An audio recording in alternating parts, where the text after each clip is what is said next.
buenas tardes compañeros, Máster Teresita Borges. Nuestro tema a tratar es el trastorno del lenguaje. Estamos integrados por 6 estudiantes, las cuales son Camejo Alaña, Norma Denise, Godoy Caicedo, Brendy María, Jara Álvarez, Diana Lisbeth, Orozco Contreras, Evelyn y Francesca, Kim de Galarza, Lisbeth Marlene y por último Nancy Morán Padilla. Somos el grupo F. El trastorno del lenguaje. El lenguaje es un sistema complejo, dinámico, de símbolos convencionales que forman parte del desarrollo del individuo e inciden fuertemente en su calidad de vida. Estos se rigen por reglas y se describen por parámetros morfológicos, fonológicos, semánticos y pragmáticos, según Hasha en 1982, American Spin, el lenguaje de Harvard Association. Las primeras sospechas y alarma de la no aparición del lenguaje o del retraso en su adquisición aparecen hacia la edad de 2 a 3 años, ineludiblemente antes de los 4. El criterio evolutivo de que los 2 años un niño o niña tengan menos de 50 palabras inteligibles y no tengan enunciados de 2 palabras según Kelly. Definición y clasificación del trastorno específico del lenguaje. Se denomina trastorno específico del lenguaje aquella situación donde existe una severa dificultad en el lenguaje expresivo o comprensivo, que no se debe a ninguna alteración neurológica, psicológica ni sensorial, en niños con una capacidad intelectual normativa.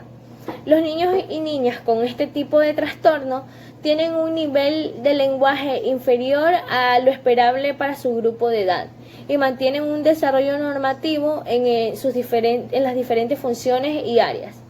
¿Ya? Según Raffin y Allen, entre 1983 y 1987, clasifican al trastorno específico del lenguaje en déficit de programación fonológica, déficit fonológico sintáctico, déficit léxico sintáctico, agnosia verbal auditiva, disprasia verbal y déficit semántico pragmático.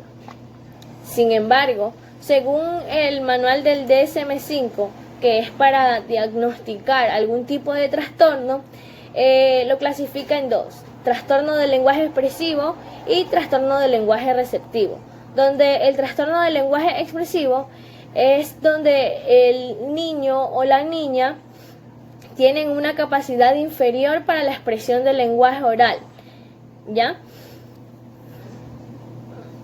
Y el trastorno del lenguaje receptivo expresivo es en donde la comprensión del lenguaje por parte del niño es inferior al nivel adecuado a su edad mental y con notable deterioro de la expresión del lenguaje.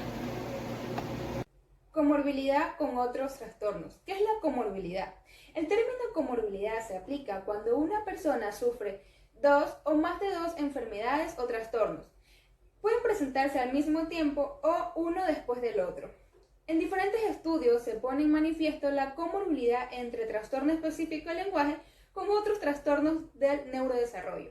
Un porcentaje de niños y niñas con trastornos específicos del lenguaje en educación infantil alcanzan los criterios de dislexia o trastornos específicos del aprendizaje en las etapas de educación primaria y secundaria. En relación a la comorbilidad, el trastorno específico del lenguaje y el trastorno del espectro autista, en los primeros años los niños y niñas con ambos diagnósticos presentan una sintomatología similar en las alteraciones del lenguaje y la comunicación, características que dificultan la tarea del diagnóstico. El trastorno específico del lenguaje comparte con el trastorno por déficit de atención con hiperactividad la afectación en la memoria de trabajo y en el procesamiento de información. El trastorno específico del lenguaje está asociado también al trastorno de la comunicación social pragmática. Existen antecedentes familiares de trastornos del habla o del lenguaje. Se plantea, por todo esto, la necesidad de adoptar modelos bidimensionales en lugar de esquemas categoriales, excluyentes en la comprensión de estos trastornos. Gracias. Hola, mi nombre es Norma Camejo y les voy a hablar sobre el trastorno fonológico.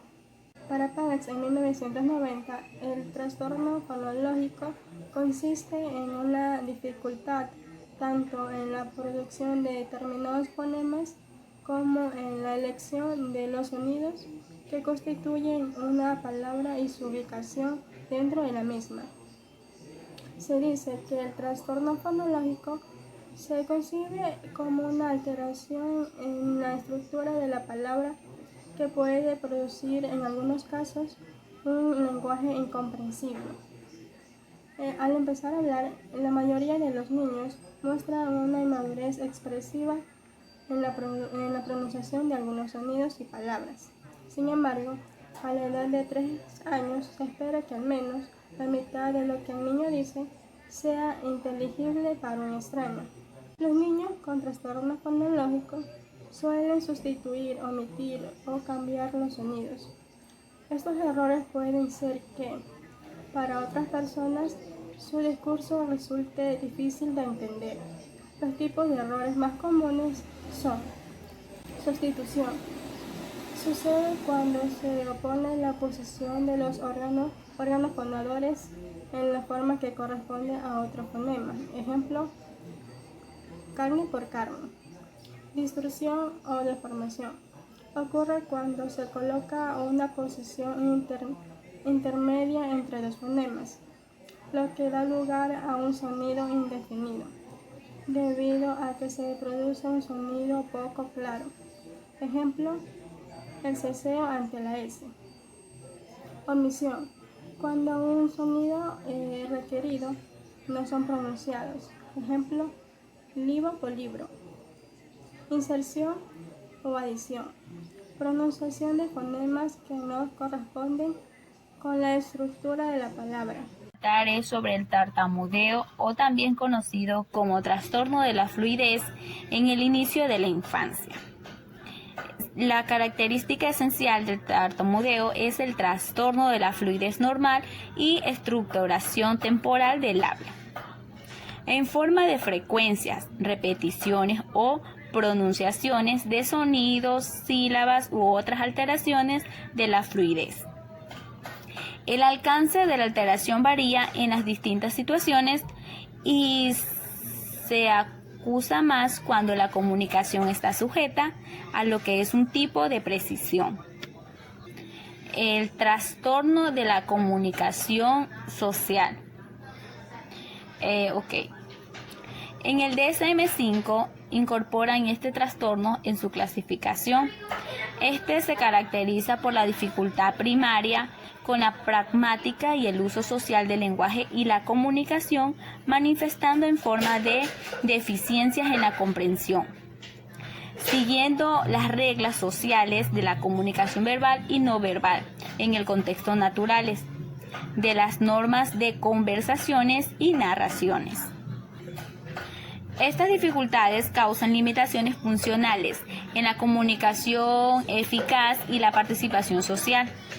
También está lo que es en el desarrollo de las relaciones sociales, los logros académicos y el desempeño laboral. Soy Diana Jara y les voy a hablar sobre el trastorno de la comunicación social, la pragmática. Dentro de este trastorno nos hablan sobre el déficit que tiene con respecto al lenguaje, es decir, son las pocas habilidades que tiene el ser humano al momento de comunicarse. Dentro del DSM-5, todos se preguntarán qué significa. Esto es el Manual de Diagnóstico y Estadística de Trastornos. Dentro de este manual se encuentra localizado lo que es el trastorno de comunicación social pragmática, en la cual nos manifiesta múltiples criterios para que el ser humano logre entender de qué se trata este trastorno. Como saben, el ser humano se caracteriza por el ser único en comunicarse. Sin embargo, al presentarse un problema en esto, el padre o el educador debe ser muy observador, es decir, debe tener en cuenta que el niño debe cumplir con ciertas etapas a lo largo de su vida, debe atravesar por ellas. Por ejemplo, debe poder señalar a una persona cuando le están hablando, poder decir no.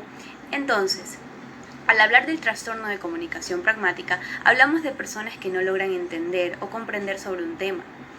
Dentro de los criterios que se manifiestan dentro del DSM-5 tenemos a las dificultades persistentes en el uso social de la comunicación verbal y no verbal, que se manifiestan por los siguientes factores.